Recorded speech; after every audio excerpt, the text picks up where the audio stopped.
So glad you are with us on The Breakaway Point. It is Financial Freedom Redefined. Brad Johansson with Nathan Fort, financial planner with Vital Retirement Planners. So nice to be with you, man. I'm excited. It's good to be with you. Well, you should be excited. I mean, it's not like this is the beginning for you, but you joining us here, this is kind of the beginning of a new wave for Vital Retirement Planners, because we want to reach out in a way that makes this easier for you. And what better way than to educate? And Nathan has been doing this for a long time. I want a little background as people are going, oh, what did I just find here? The breakaway point. Why is this significant? Why moving in this direction for you right now? Well, I've been on the radio locally for about 5 years. Yeah. I've done a lot of retirement education workshops. I do quite a bit on social media. I have a real passion for helping people understand particularly financial concepts, and especially the ones that seem complicated, they seem complex. And that's probably because of some of the first experiences I had with money. Oh, share some of those. I'm one of 8 kids. I think you were telling me your wife, 6. You're last of 6, and then my your wife, wife's 8 of 9. So we've got a lot of family around and I have us. 6 kids. And we should get everybody together. Goodness gracious, we'd have a reunion, huh? I don't know if this room would be big enough. It'd be entertaining. But we had our share of financial struggles growing up. My dad was really good at what he did. He was an electrical engineer. Worked on some pretty high-profile projects. He was on the team that designed the B-2 bomber. He worked for Northrop. No kidding. But what we learned is when my dad completed a project, or if the project lost its funding, my dad was out of work. And so we lost a house. A few years later, lost a second house. Wow. I remember vividly, I was probably 8 or 9 years old. My dad had made an investment in a startup company in Southern California, invested money we didn't have, right? We could not afford to invest this much. And I remember watching the gentleman drive away from our house with the check my dad gave him in a red Ferrari. I just remember that red Ferrari, and it was loud. Vivid, it was so cool. Mind. Yeah. And that money was gone, just gone. And I remember going through these struggles, and I learned some things about money, that it can affect your emotional health, your mental health, even your physical health. My mom, I watched her a couple years after this. I watched her have a grand mal it was a stress-induced grand mal seizure. Goodness gracious. The first seizure I had ever witnessed in my life, and the way I'm understanding this situation as a young kid is I thought my mom was dying because of our financial problems. Yeah, because that's the way it felt. So I've lived with a lot of fear about money, and especially about not understanding money. And I remember seeing other families and friends of ours and noticing that, hey, not everybody's having financial problems. What are they doing? What are they doing different? And I wished that somebody could just come help us. Just help us understand all this stuff. Just be a coach, be a guide.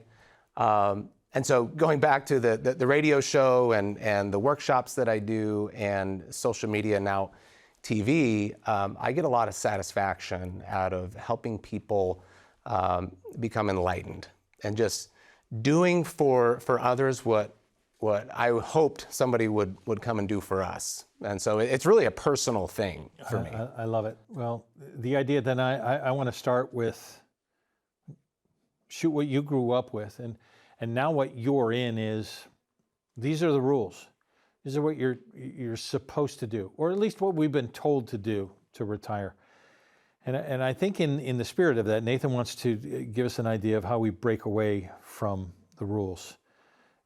Maybe in a sense that it's not quite as complicated as everybody has made it. Maybe we can simplify it in a way that's easier for you to understand. Let's start with rules of thumb that we're at least led to believe rules of thumb that we need to break away from. Yeah, and it might seem counterintuitive because I talked about how I wish people would come over and essentially teach us the rules. Yeah, sure. The rules are not bad. The rules are not to be broken. The rules are to begin the conversation. Okay. And that's one thing I've learned in the 20 years I've been doing this is there are a lot of people who are living by general rules of thumb, which again is a great way to start the conversation, but they don't always work. It's better than not having any rules. It's better than not living by any principles. Because it's a starting point?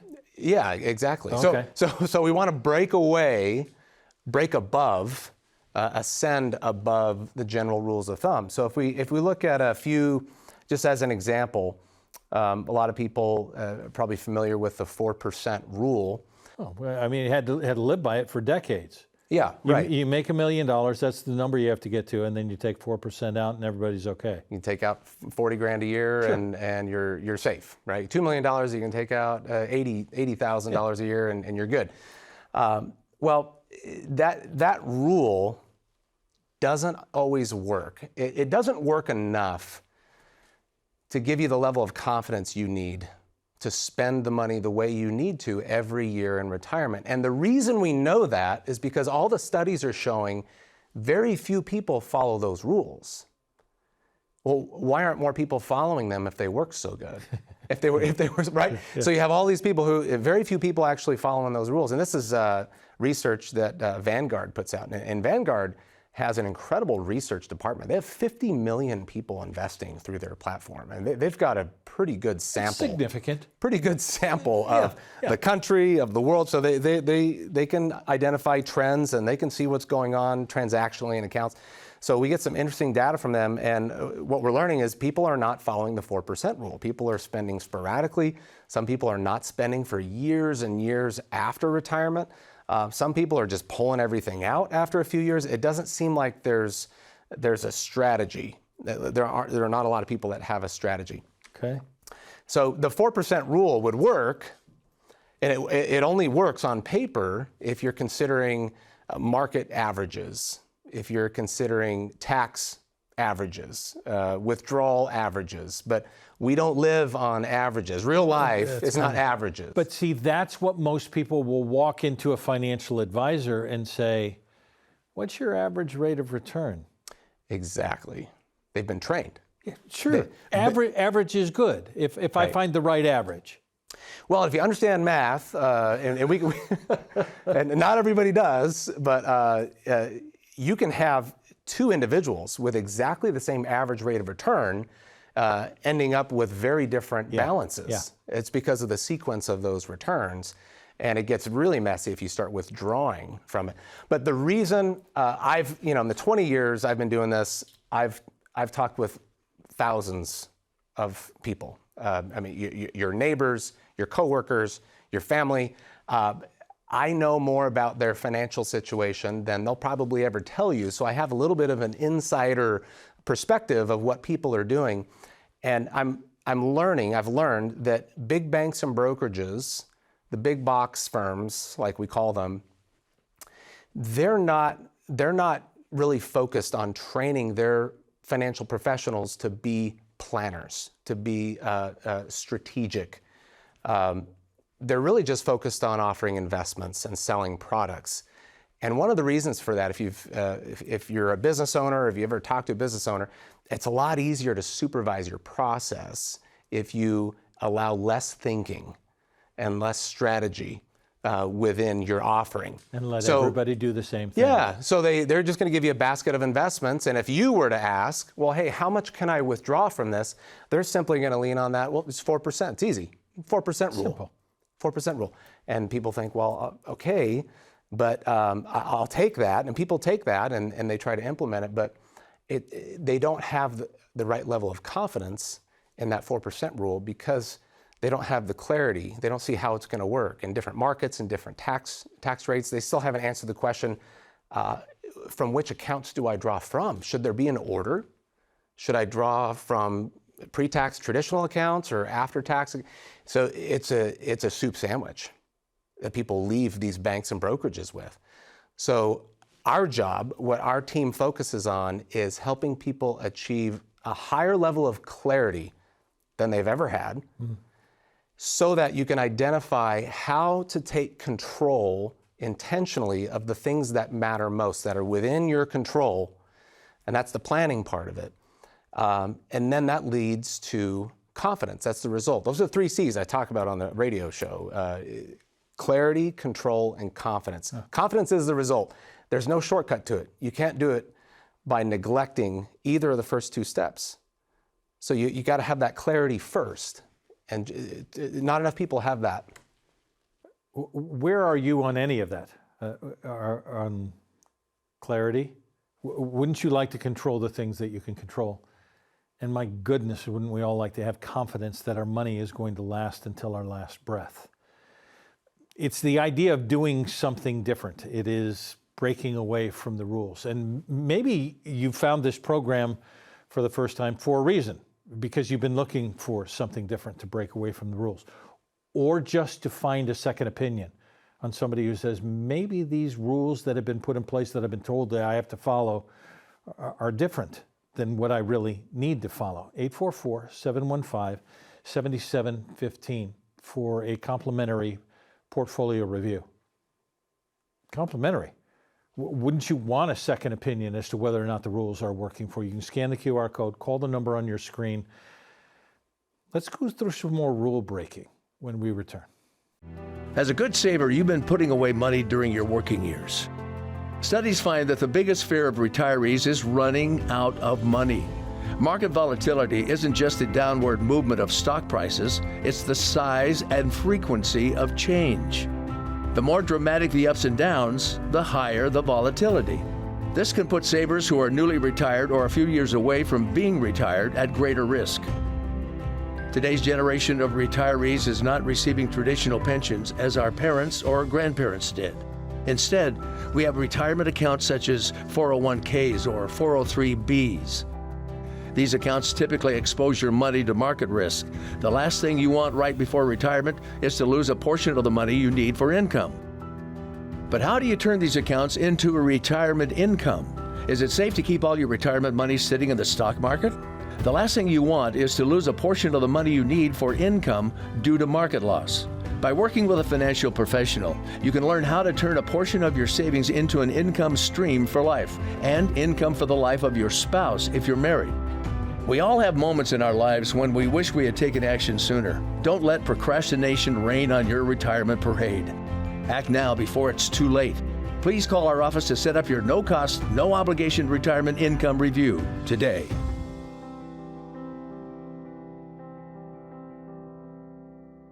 Glad you're with us on the Breakaway Point. Brad Johansson, Nathan Fort, Vital Retirement Planners. You're going to want to remember that, and you scan the QR code that's on your screen as we do that. We're trying to talk about the rules, or the rules that really no longer exist.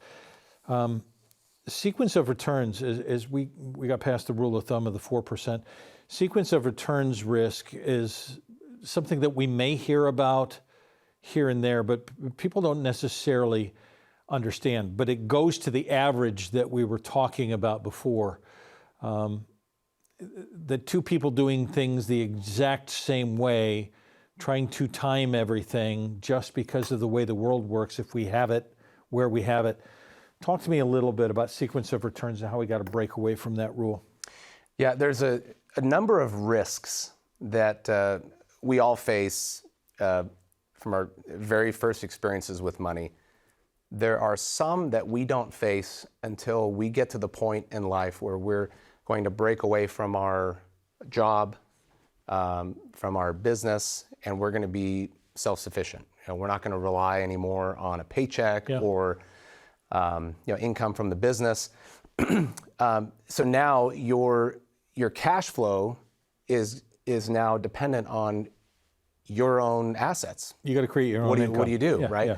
And that's the idea is early in your career, your human capital, your ability to make money is high, and over the years, you're supposed to accumulate financial capital so that when your human capital, or when you want to retire your human capital, or your human capital may diminish, you have financial capital that you can rely on, which is your 401ks, your IRAs, your brokerage accounts, real estate, whatever it might be. You have these assets, these resources.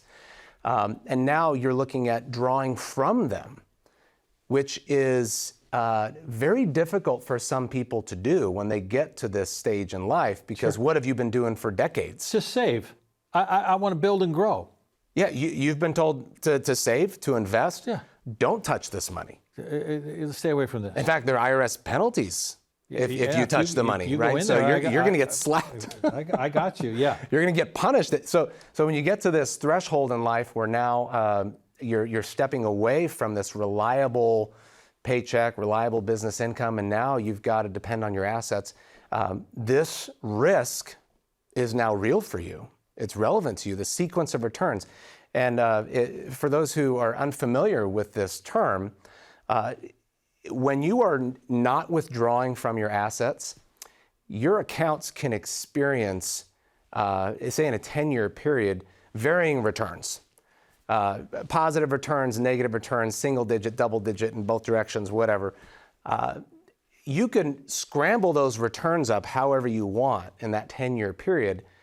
And this is what I love about math. You're going to end up with the same balance at the end of the 10-year period, no matter how you scramble those returns. Right. It's very cool. Yeah. Just test this if you want. But now, if you're drawing from the account, it matters. It's different. So if you're taking from the account, so the worst thing you can do in retirement, the thing you want to avoid more than anything else when you're drawing from your retirement assets is to sell investments at a loss. So let's say you need, $10,000 a month from your IRA. Your IRA is invested in the markets and it's doing, whatever it does. Yeah. But this month, when you need that $10,000 draw, the market's down, and now you're going to sell at a loss to get that cash that you need. You sold all those shares at a loss, and now you're adding layers of stress on your portfolio in its attempt to recover from that. And we can get into some data, but everybody has to have a plan to mitigate this risk. And a good litmus test for whether or not you are working with a retirement advisor, a true financial planner, is, are you talking about this?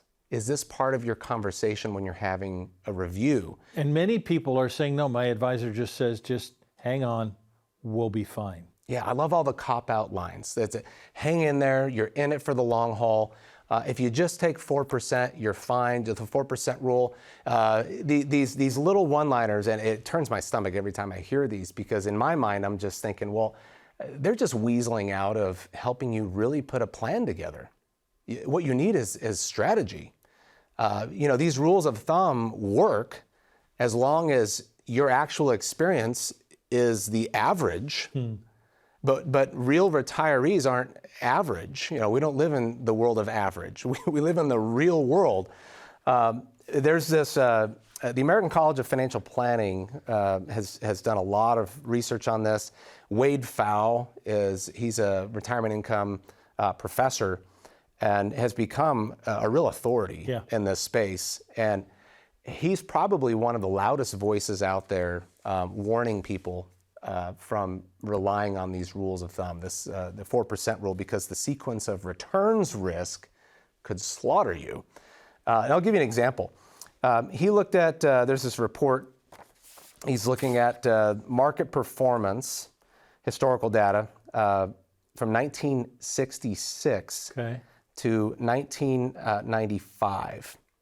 And the market was down significantly, the S&P 500. 30-year run here. 4 years, significantly, at 1966, 1969, 1973, 1974. And what he's showing is if you're taking what would have been the 4% withdrawal, like following the rule, from $1 million portfolio, take your $40,000 a year, and you don't do anything to avoid selling at a loss in any of those 4 significant years. Because all your money's in the market. Yeah. You would end up with zero money in 1995. Whereas if you were to protect yourself in just one of those years, where you went, let's pick 1973. If you didn't withdraw from your portfolio, your market portfolio in that year, by 1995, you'd have $800,000 left over.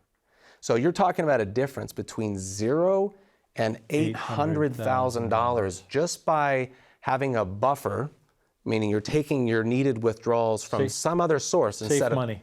Exactly. Now, here's the kicker. If you did it for each of those 4 years, your ending balance would be $4 million. This is 0 and 4 million just by strategy. just by strategy, exactly. By ignoring, rising above the rules of thumb, graduating out. We'll call it buy that. and hold, You're buy and graduating hold, out yeah. of the rules of thumb, and you're moving into planning. This is what real planning looks like. We got to go to break very quickly. But the idea is, do you have a plan? Or do you have an advisor just say, hang on, buy and hold, we're good, don't worry about it, we've got time. You've got time now, but you have less time tomorrow than today. So if you don't do something about it to get a second opinion and find out whether or not you need to break away from the rules, maybe now's the time. 844-715-7715 to get a complete complimentary portfolio analysis. Do you even know what you have? Do you know what's hidden inside what you have? Do you know whether or not you need to change? How about a free second opinion? 844-715-7715. Back after this. When was the last time you saw your financial professional? Are you getting the most out of the strategy that was created for you? Although you've done a great job finding someone to help plan for your future, are you 100% sure that you were given the right strategy? We can help answer these questions and more with a complimentary second opinion evaluation. We will take a look at what you have in place and then help determine if you're well positioned to get the most out of your future retirement income. In the event that it is not, we can help by making suggestions and showing you how to get on the right path. You wouldn't get just one opinion when it comes to a major health decision, so why would you treat your most important financial decision with such disregard?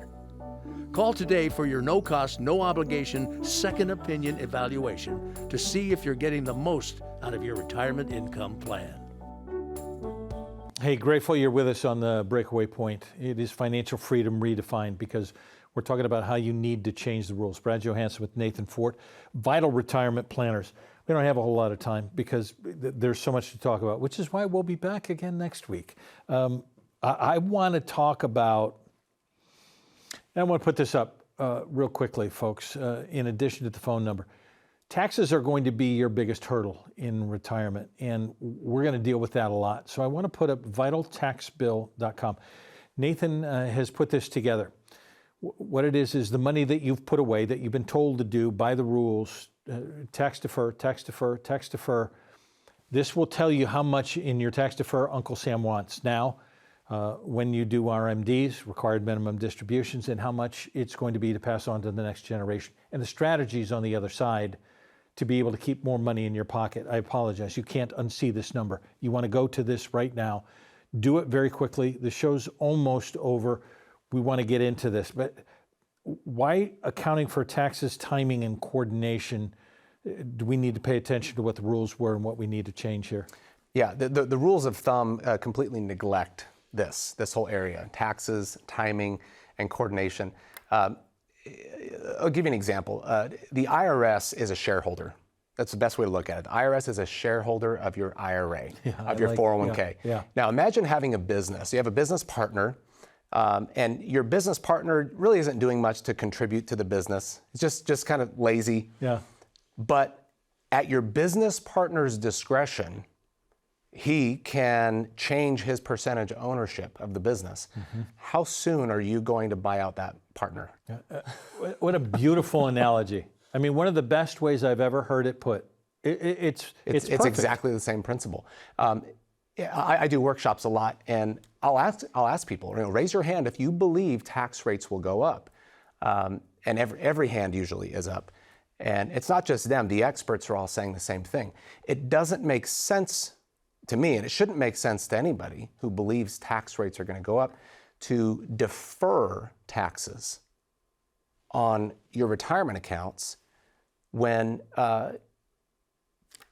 you're deferring it to a future mystery tax rate. There's this business partner that To a business partner that's $38 trillion in debt. Exactly. So how does this play into your withdrawal strategy? Well, if you believe tax rates are going to be higher in the future, well, you don't want to defer the money that has the least favorable tax treatment to later. You want to spend down that money first, but you want to do this within a strategy to minimize your tax liability, not just in the short term, but in the long term as well. Most advisors are not doing this. They're not having a conversation about tax efficiency. And I'll tell you, I haven't had one individual come into my office in the last, say, at least 10 years. I'm very confident in that. I haven't had one person come into my office in the last 10 years who told me that the bank financial advisor was trying to talk to them about doing a Roth conversion.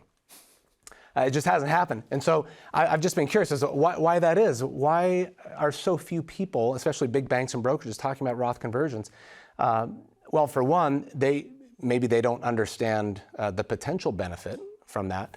But two, and I hope it's not this, but I'm suspicious that it's not in their financial interest to talk about a Roth conversion, because what are you going to have to do? You convert that money from a pre-tax position to an after-tax, you got to pay the tax. And if you don't have another source of money to pay the tax, well, you're going to withhold it from that IRA, which means now money that is sitting under the bank's management, they're charging a fee on this. A portion of that money is going to get sent to the U.S. Treasury, and they're out of business for that money. Well, it's not in the best interest of the bank, but it may be in your best interest. Part of our portfolio review is to make sure we're being tax efficient in every area of your retirement. Sound different? Sound like something maybe you need a second opinion on? It only makes logical sense. Buy your business partner out. And let's get a portfolio review. 844-715-7715, because your business partner, Uncle Sam, isn't always on your side. Let's keep money in your pocket. Let's get the breakaway point. Let's get financial freedom redefined. Thanks for being with us. See you in the office and right back here next time on The Breakaway Point.